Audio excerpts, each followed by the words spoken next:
Good evening, everyone. This is Barbie Decker. Welcome to the team call. I'm one of the many leaders on the Empire. Today is November 10th, 2014.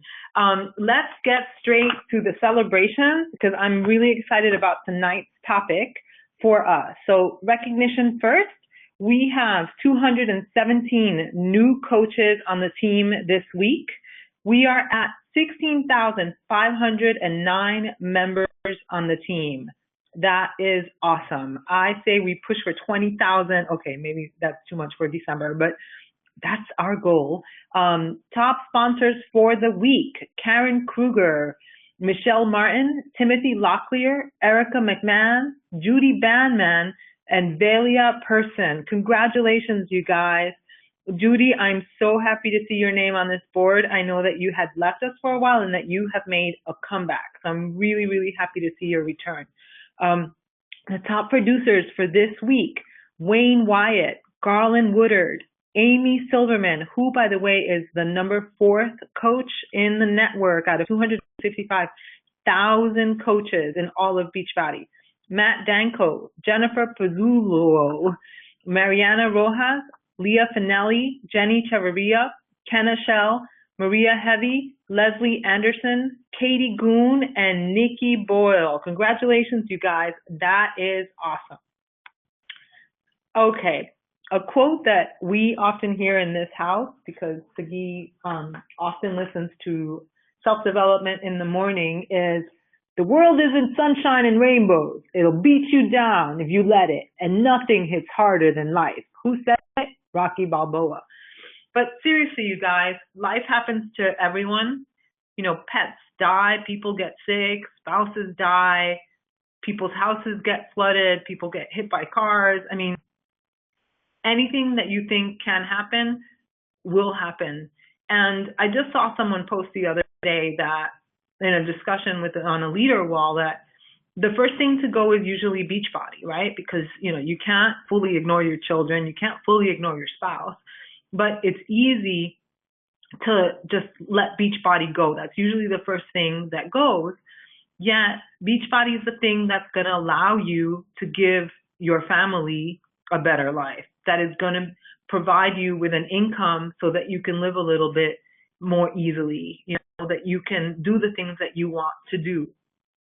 So given that life is going to happen and that you're on this call, which means that you're committed, it's 6:30 or 7:30 for some of you, you have things to do and you've chosen to be on this call because you want to advance your business. So I wanted to share a tool with you. You will need pen and paper for this, guys. This is not a mental exercise. I wanted to share a tool with you that my Tony Robbins coach shared with me that really allowed me to navigate through 1 week where my mom was coming into town and I had all these goals for my business, right? So I wanted to achieve 2 things. I wanted to really be there for my mom and I wanted to work my business, but I was afraid that if I worked my business too much, that I would neglect my mom, and I was afraid that if I was with my mom too much, that I would neglect my business. So she helped me come up with this tool that actually worked for me and that I want to share with you so that you can use starting tomorrow, starting today, or whenever you find that you're in a life period or life situation where you don't have that much time, right? So don't throw your Beachbody business out the window, but instead follow this system. So does everyone have pen and paper with them? And if by chance you're in a car and you're driving, okay, you can do this mentally, but you're not, you know, go home and get your pen and paper. All right, guys, I want you to take a sheet of paper and, hey, Jen, I want you to take a sheet of paper and draw a giant triangle like a pyramid. And there are going to be 1, 2, 3 lines. Okay, so 3 horizontal lines. And at the bottom, in the first section, you're going to write survival. In the second section, you're going to write stability. And in the third section, you're going to write success. And in your fourth section, you're going to write, in the very top, you're going to write significant. Okay? So my example was, again, that I wanted to have a nice time with my mom and I wanted to do certain things with my business. Okay? So when life gets super tough, and just imagine, and you might be there now, or, you know, something happens. I have one coach, Nana, for example, she said that November is going to be a crazy, crazy hard month with work, extremely busy, and she's not going to be able to do what she normally does for her business. So this is the perfect example, right? So my question is, what are the activities that you would need to do in your business? And if you want to take two examples, like I took my mom as one example or one situation, and I took my business as the other situation, what are the activities that you would need to do in your business or in your family life, but definitely do your business, in order for you to just get by, in order for you to just survive? Hi, Linda. So in my example of my mom being there, what would have me in survival mode at the time, I would have said, my mom just being here without going out and having a nice time and all that, that would be just survival mode. The fact that she's here would be me in survival mode, right? And that wouldn't make me happy if I just tried to survive. What would you have to do in your business to just survive, to just get by when you're going through this super hard time? So for my business, all I put was post in my groups. Now, for me to hit Success Club 5, you guys, that's a given. I'm going to do that no matter what. So post in my groups and Success Club 5. And normally I do a million other activities in my business, but that's what I would have done in survival mode. What are some of the things that you guys wrote? You can share in the chat box.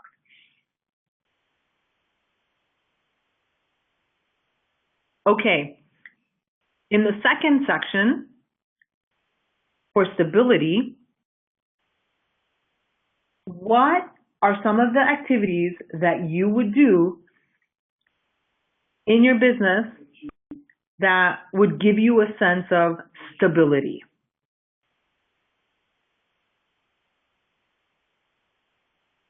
Okay, so for me, in terms of my mom, I wrote down taking my mom to the mall, taking my mom around with me, right? So if I had to go to the doctor, she'd go to the doctor with me. Okay, there's no like emotion there. There's no like, oh my God, this is awesome. For my business, I added another level. Survival, it was just posting in groups and, you know, Success Club 5. For stability, I wrote posting in groups, supporting my future diamonds, because at the time I was leading a future diamond group. So those were my two main things that would give me stability. What are some of the things? So some of the things that you guys wrote for survival were post on social media, post on my life page, an accountability group. Jennifer said Success Club 5 and 3 posts a day. That would be just survival. And I want you guys to make Success Club 5 survival, right? I think a lot of times coaches just throw that out the window because they're like, oh, well, you know, like my dog is sick. But no, that's a building block for you and for your business. So what would you have for stability? And then let's move forward. What would you have for success? What would make you feel that you had success in your business if you did what activities? So I love this exercise because I wrote down, so at the same time as I'm sharing, right, write down what you think would give you stability in your business if you did what activities. in my business, I wrote down, and this is right for me, okay? Way to go, Erin. Erin said Success Club 10 to recruit coaches and challengers. Like how many, Erin? Because this is like success, okay? Sammy wrote, success for her would mean if people were consistently staying active on their Shakeology every month. Okay, and this is when life is kind of hard. Okay, and this would be success. Okay, so Erin said 5 coaches and 5 challengers. She would be like, this is cool. Okay, for me, I wrote posting in groups, supporting my future diamonds, and recruiting 2 people. Okay, and normally I recruit 4+ people per month. Okay, but this would have been success given that I had these things going on. All right. Awesome, you guys. Now, this is the fun part. This made me like, oh, what would make you feel significant? Like that you had made significant progress, that you had just done something significant with your business.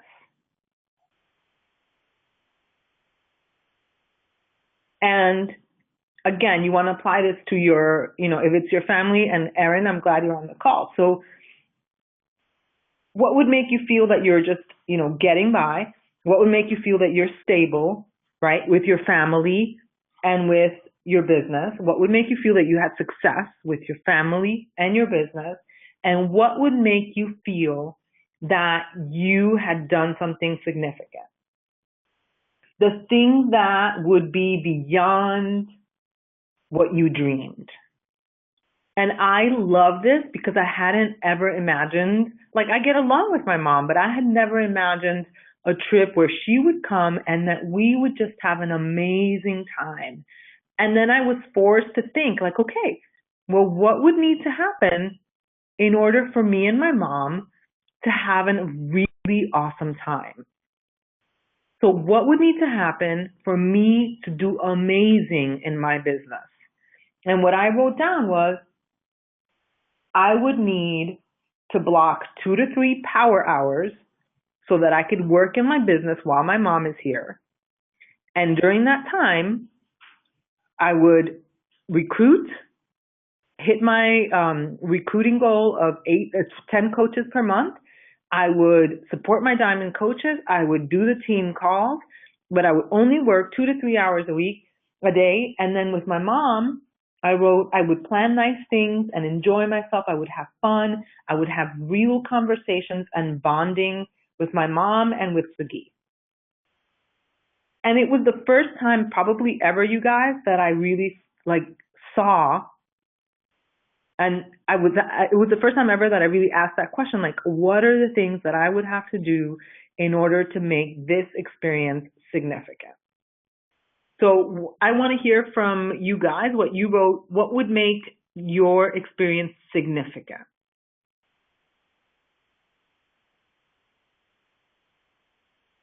So Sammy wrote, achieving diamond and having active coaches that are also seeking goals, to be able to go on trips together with my family over the holidays, and we need that away time.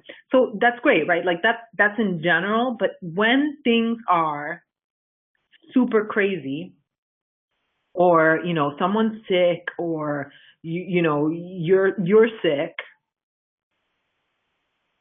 what are the things that you would do that make you feel like, wow, I have achieved something awesome? So, okay, so now you've got this triangle, and then we're going to move to the second part of our call, but you've got this triangle: survival, stability, success, and significance, okay? So when you're going through a hard time, I want you to refer back to your triangle, and you might have to do a little bit more work after this call, right? Refer back to your triangle and say, okay, I'm going through this really hard time right now. Let me look at my triangle and see what are the things that I need to do in order to just get by. And then you do those things. And if you can push yourself to do a little bit more so that you can have stability, then you know what are those things that you need to do. And ask yourself, this is super important, what do I want my outcome to be? Like at the end of this hard time, what do I want?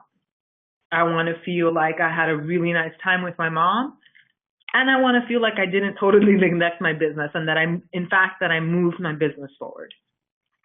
Having this little triangle helped me so much because, in fact, last month I recruited 8 coaches and I had a really awesome time with my mom. And I don't think that I could have felt so at ease with everything that was happening had I not done this little triangle.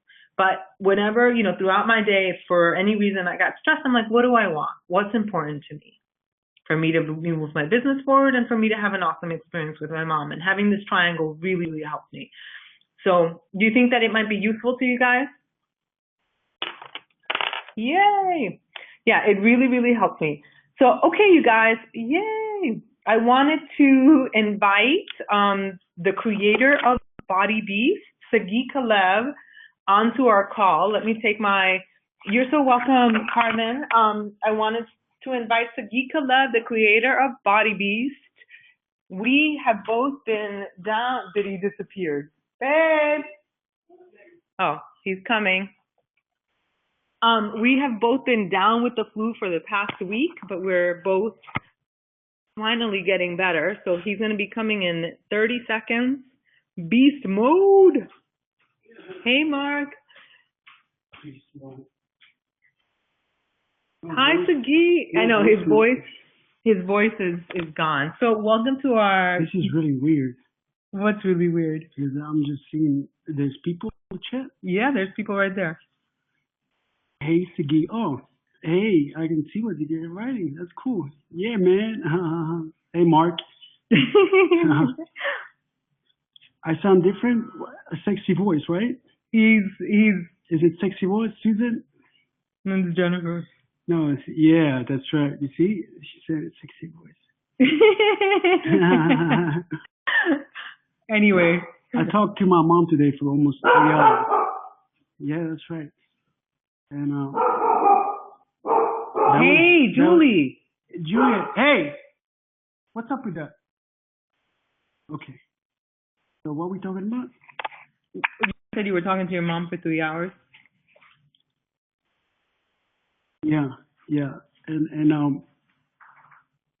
I don't think I spoke to my mom for more than 15 minutes in the past 5 years. Why did you guys talk for 3 hours? That's crazy. Well, she said how amazing you are. And she said that... We're so sappy, right? Right. No. The whole conversation started that she said that she learned so much from our visit. And I was telling her what you and I spoke this morning about. What did we speak about? You were freaking out about your business center and what's about to happen. And I don't see you freaking out quite often, so. Okay, so something was happening in my business, you guys. And it's funny because last night I said, am I sensitive? He's like, when's the last time you cried about our relationship? And then I started giggling because I'm not like a crybaby. And then this morning, something is happening with some of the coaches on my team. And, it's affecting them, it's affecting me. And I literally started crying, you guys, about my business. And I think it's the first time in 7 years that I've been a coach that I've cried. So, so how did you help me? And I heard you saying that life can hit you hard. It's right there, the Rocky Balboa thing. Oh, so what I'm saying is that life happened for you and not to you, and that's really the biggest thing that changed my life. Is that I realized that life happens to us. But if you can see it as a gift that happened for us, everything around you will change. The outcome of everything I do, or the people I'm around, or how I decide to live my life. So I was telling my mom about being the queen or the king. Because no matter what, the Queen of England, I told her, we were joking, I said, Barbie's like the queen. If you think you're the queen, you're gonna live like one, and people gonna see you as one. You don't have to say anything. And this morning I lost it. I was so not the queen. I was like a big crybaby. So what I told you was, can you see things as they are and not worse than they are? Erin's on the call too. Erin? Mm-hmm. Oh, hey, Erin. I think she was on. She was on before. Oh. Well, I told you, can you see things better than they are? Than what you saw it's worse than they were. And how can you change that story in your head from your expectations to what I told Erin, to appreciation? And what you told me this morning, Erin, I didn't tell you that I also needed a talking to today when I was crying, and he started, you actually started laughing, babe. You started laughing because you saw, as I was crying and whining about, the loss and this and that, I realized that I have so much to be thankful for, and that I was focusing on what wasn't working, and all I have to do is like look around me, like the team that we have, the amazing team members that we have, that just everything, all the blessings, the money that, we make, and that, yeah. And so I really got out of my self-pity mode. Tell him this funny story about the movie that I wanted to rent. Oh my God, you guys are going to die. Okay. So we're both home with the flu. What's the point? The point about... Well, they don't know what the movie story is. Okay. So we're home, flu, and a movie, so you're going to rent a movie, and to buy the movie or to rent a movie was like $18, okay? And I saw it, and I flipped out. Now, mind you guys, right? Like, you guys know, like, we can afford $18, right, for the movie. But I flipped out, and I was like, babe, you're not going to rent that movie, right? I'm like, it's $18, and he just looked at me like, seriously? And I was like, it's too much money. Like, that's ridiculous, right? So I grew up poor. I grew up on, public assistance. The old me couldn't afford that, but the new me could afford that. And then what happened? And what did I tell you? It's your story, not my story. I'm not buying your bullshit.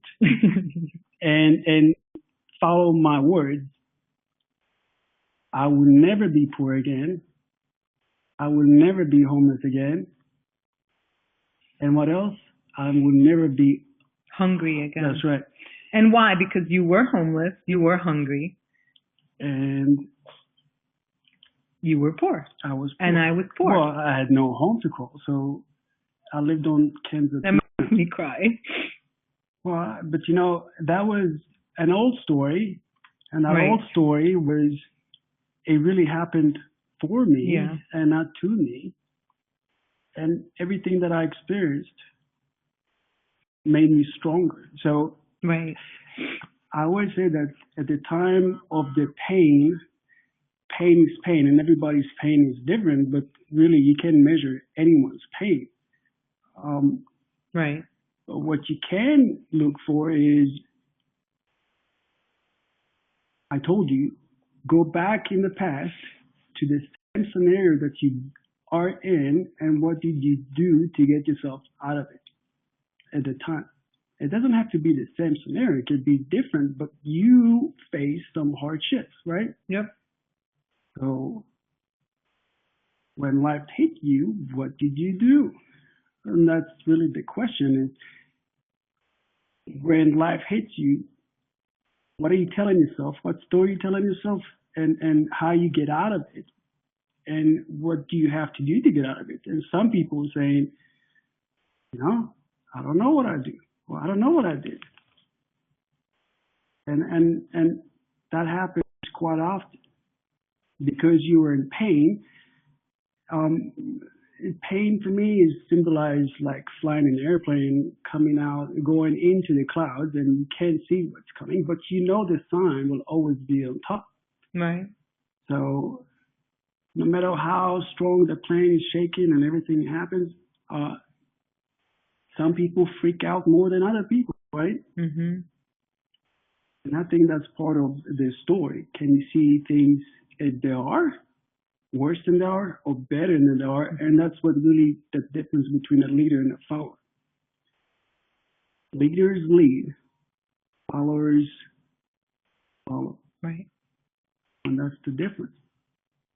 Yeah, and I think and really the thing is what do you think about yourself and what's your self-worth and what you really deserve in your eyes. And why you deserve that? Well, some people say, I don't deserve it. Well, as long as you're telling yourself that story, you're holding yourself back and also the people around you. So what really needs to change is your focus. Right. And that's really the biggest thing of all. If you just ask yourself when any situation, what am I focusing on? Being a victim or victor, right? Yeah. And I have to share, today I was focusing, up until today, I was focusing on everything that was wrong and not on truly the amazing team that we have and truly the people that are working hard and truly how blessed I am. And then after I spoke with Sagi, and I actually reached out to one of my friends too, and she's like, Barbie, people would kill to have your business. And then I started crying. She's like, don't be ridiculous. And then I was like, oh my gosh, like my focus has been on everything that's wrong, and you just get more of that.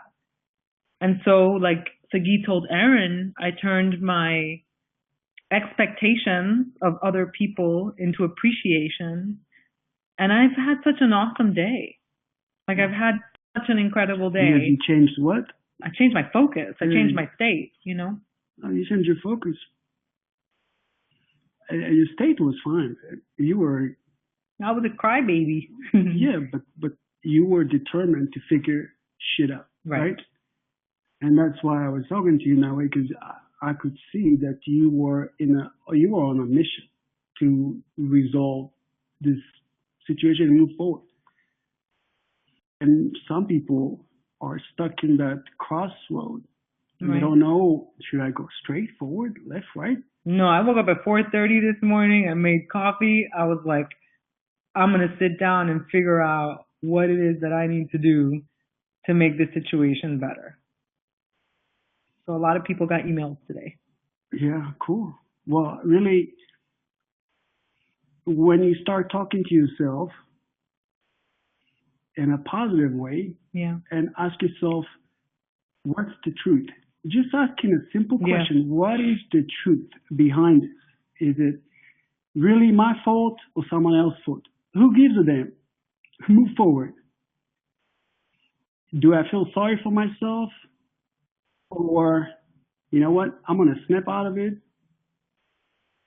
get some cold water on my face, and start thinking about solutions then instead of for me. Yeah, the problems. The problem that we have is that we never think that we don't think that we should have problems. Right. So that's the problem, that we think that we shouldn't have problems. Everybody's going to have problems, and had problems, right? Problems are great, and we're here to resolve it. If you can't resolve it, that's where people get stuck, because they don't ask for help. And that was my biggest issue. I never will ask for help, because coming from a military background, you don't cry and you don't ask for help, because that's what soldiers do. So crying was a weakness, and sharing my heart was a weakness. I'm laughing because at Summit, Carl told him that Body Beast was doing great, and so he just started crying. Yeah, it was so sweet. And then he made fun of him, and not made fun, but he was joking around on stage that, like, he told everyone that when he told Sagi, like, just this big giant teddy bear, he knows me, like, I'm a big teddy bear. You really are. Yeah. Okay, we have to wrap up, honey. Oh, okay. Where anyone has one question, just one question. Okay, one question, you guys. Go ahead. We can have two questions. Well, so Deanna, right? Diana, you never asked for help. So you can write me that. Do you like to help other people? She's a helper. Of course she is. And this is a great lesson for everyone. I got my ass kicked on the one. I love helping others. Of course. Why do you like to help others? Because it makes you feel important. What? It makes you feel, when you help others, how do you feel? Or what's that? Worthy. Worthy. Okay, what else? Tell me two more things. Worthy, appreciated, fulfilled. Okay. That is some strong words. Significant. Okay. Are you selfish, or do you think are you a giver or a taker? Two simple words. Giver, you're a giver. Great. This is something that everybody can hear. What if I told you that you think you're a giver and I say that you're selfish? What would you say to that? No way. That's right. No way. Thank you. She said she agrees to an extent. Diana. No, it's okay. Now, an extent. Well, when you're not asking for help, are you giving other people the same feeling of significance, worthiness, appreciated, or you are stopping them from feeling the same way as you do? Huh? She hasn't said anything yet. Oh, no, I know. She says, I make them feel worthy. Oh, by not asking for help, by not telling them how much you really need others.